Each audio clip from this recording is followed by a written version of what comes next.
Assalamualaikum warahmatullahi wabarakatuh. Berjumpa lagi dengan saya pada materi metabolisme part 3. Pada bagian ini kita akan membahas tentang anabolisme. Seperti yang telah kita pelajari pada metabolisme part 1, bahwa anabolisme adalah proses penyusunan senyawa sederhana menjadi senyawa kompleks dengan bantuan enzim. Kali ini anabolisme karbohidrat yang akan kita bahas adalah fotosintesis. Proses fotosintesis ini proses yang sudah biasa kita dengar dan sudah tidak asing lagi bagi kita. Untuk gambaran lebih jelasnya, maka fotosintesis adalah seperti ini, yaitu proses perubahan karbon dioksida yang berasal dari udara dengan air yang berasal dari tanah akan dirubah menjadi senyawa C6H12O6 atau glukosa dan oksigen. Prosesnya memerlukan energi yang berasal dari cahaya matahari. Seperti itu gambarannya. Selanjutnya, tahap-tahap fotosintesis. Fotosintesis kita bagi menjadi dua, yaitu reaksi terang dan reaksi gelap. Pada reaksi terang, ini adalah reaksi yang sangat membutuhkan cahaya matahari langsung yang digunakan oleh pigmen fotosintesis terjadinya di grana. Untuk reaksi gelap, itu reaksinya tidak tergantung atau tidak memerlukan cahaya secara langsung, terjadinya di stroma. Gambarannya adalah seperti ini. Pada reaksi terang, ini sangat memerlukan cahaya matahari. Akan mengubah H2O menjadi oksigen dan hidrogen. Pada reaksi terang akan dihasilkan ATP dan NADPH yang akan digunakan oleh reaksi gelap atau yang disebut dengan siklus Kelvin. Nah, dengan ATP, NADPH, dan CO2 yang ditangkap dari udara, maka akan terbentuklah C6H12O6 atau yang biasa disebut glukosa. Gambaran singkatnya seperti itu. Kemudian kita langsung masuk ke reaksi terang. Pada reaksi ini terjadi pemecahan molekul air menjadi hidrogen, oksigen, dan sejumlah energi dengan bantuan cahaya matahari. Nah, ini dia prosesnya disebut dengan fotolisis air. Reaksinya adalah sebagai berikut. Nah, H2O dipecah menjadi H2 dan oksigen dengan bantuan cahaya matahari. Tadi sudah disebutkan bahwa reaksi terang berlangsung di grana dan reaksi gelap berlangsung di stroma. Fotosintesis ini terjadi pada organel yang disebut kloroplas yang banyak ditemukan pada daun. Di dalam kloroplas terdapat bagian-bagian penyusunnya, yaitu membran luar, membran dalam, kemudian ada tilakoid, kemudian ada granum atau grana. Granum atau grana itu adalah tumpukan dari membran tilakoid. Kemudian ada lumen dan ada stroma. Nah, reaksi terang berlangsung di grana dan reaksi gelap berlangsung di stroma. Kita lanjutkan. Dalam membran tilakoid terdapat dua jenis fotosistem. Yang pertama adalah fotosistem 1 dan fotosistem 2. Fotosistem 1 itu adalah fotosistem yang memiliki kemampuan menyerap cahaya dengan panjang gelombang 700 nanometer. Pada fotosistem 2 itu memiliki kemampuan untuk menyerap cahaya pada panjang gelombang 680 nanometer. Jadi, fotosistem ini adalah klorofil pusat reaksi ya. Ini ada fotosistem 1 dengan panjang gelombang 700 nanometer dan fotosistem 2 dengan panjang gelombang 680 nanometer.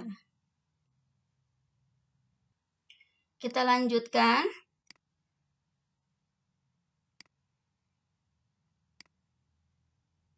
Selama reaksi terang fotosintesis, terdapat dua kemungkinan rute untuk aliran elektron, yaitu aliran elektron non-siklik dan aliran elektron siklik.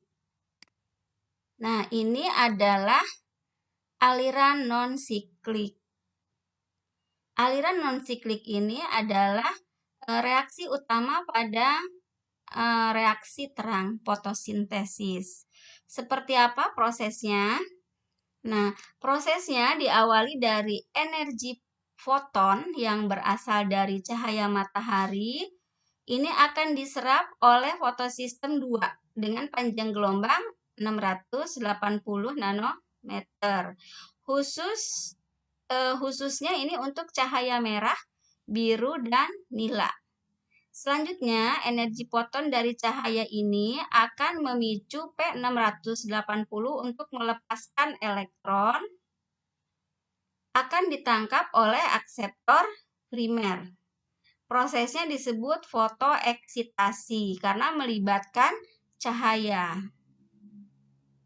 Akibat eksitasi dari elektron, P680 ini mengalami kekosongan elektron yang menyebabkan fotolisis air. Nah, ini fotolisis air mengubah H2O menjadi hidrogen dan oksigen. Oksigen akan dilepaskan ke udara untuk kebutuhan respirasi, sementara hidrogen nanti akan bereaksi dengan NADP. Kemudian kita kembali ke akseptor primer ini. Elektron pada akseptor primer dialirkan ke fotosistem 1 atau P700 nanometer melalui rantai transport elektron. Akseptor yang terlibat adalah plastokuinon, kompleks sitokrom, dan plastosianin. Pada saat melewati transport elektron ini, terjadi fotofosforilasi terhadap ADP sehingga menjadi ATP. Selanjutnya, setelah P700 menerima foton, kemudian akan melepaskan elektron yang ditangkap akseptor elektron. Berikutnya akan dipindahkan menuju ke viridoksin atau FD dan diterima NADP dengan bantuan NADP reduktase. Selanjutnya terjadi pembentukan NADPH yang berenergi tinggi karena terjadi penambahan hidrogen dari fotolisis air tadi. Jadi hidrogen tadi berikatan dengan NADP dibantu oleh enzim NADP reduktase akan menjadi NADPH. Kekosongan elektron pada P700 akibat fotoeksitasi ini akan diisi oleh elektron yang berasal dari P680. Hasil dari reaksi terang itu adalah oksigen, kemudian ATP, dan NADPH. Nah, selanjutnya ATP dan NADPH ini akan digunakan dalam reaksi gelap. Nah, sebelum masuk reaksi gelap, ada siklus lain yaitu aliran siklik. Aliran siklik ini hanya melibatkan fotosistem 1 dengan panjang gelombang 700 nanometer. Reaksi pada fosforilasi siklik ini diawali dari cahaya matahari yang ditangkap oleh P700 dan mengakibatkan elektronnya tereksitasi. Kemudian elektron yang tereksitasi ini ditangkap oleh akseptor primer yang akan kembali ke P700 melalui proses transport elektron. Pada proses transport elektron, terjadi fotofosforilasi sehingga terbentuk ATP dari ADP. Karena elektronnya kembali ke P700, maka tidak terjadi fotolisis air, sehingga pada fotofosforilasi siklik tidak dihasilkan oksigen dan NADPH. Sistem ini bersifat siklik atau berputar, yaitu elektron yang dikeluarkan dari sistem transport elektron akan masuk ke pusat reaksi lagi pada fotosistem 1. Hasil dari fosforilasi siklik itu adalah ATP. Hanya ATP. Selesai proses reaksi terang, kemudian kita lanjut ke reaksi gelap. Reaksi gelap sering disebut juga sebagai siklus Kelvin. Pada reaksi ini tidak membutuhkan cahaya matahari langsung. Pertanyaannya, apakah berlangsung pada malam hari atau berlangsung pada kondisi gelap? Jawabannya adalah berlangsung pada kondisi siang hari dan ada cahaya matahari. Tapi cahaya matahari itu tidak digunakan secara langsung karena reaksi gelap mendapatkan energi dari hasil reaksi terang. Jadi ATP dan NADPH dari reaksi terang dan CO2 dari udara yang nanti akan ditangkap itu digunakan untuk proses siklus Kelvin atau reaksi gelap seperti pada pembahasan berikut ini. Nah, kita lihat di sini.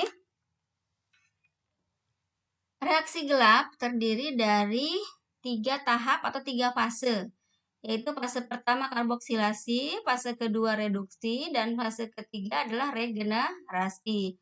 Fase pertama disebut juga fiksasi. Prosesnya diawali dari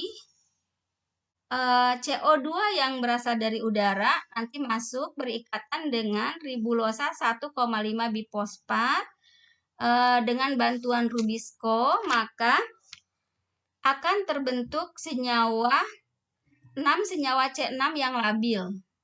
Nah, 6 senyawa C6 yang labil ini akan dipecah menjadi 12 molekul senyawa 3 asam fosfogliserat ini atau disebut juga PGA.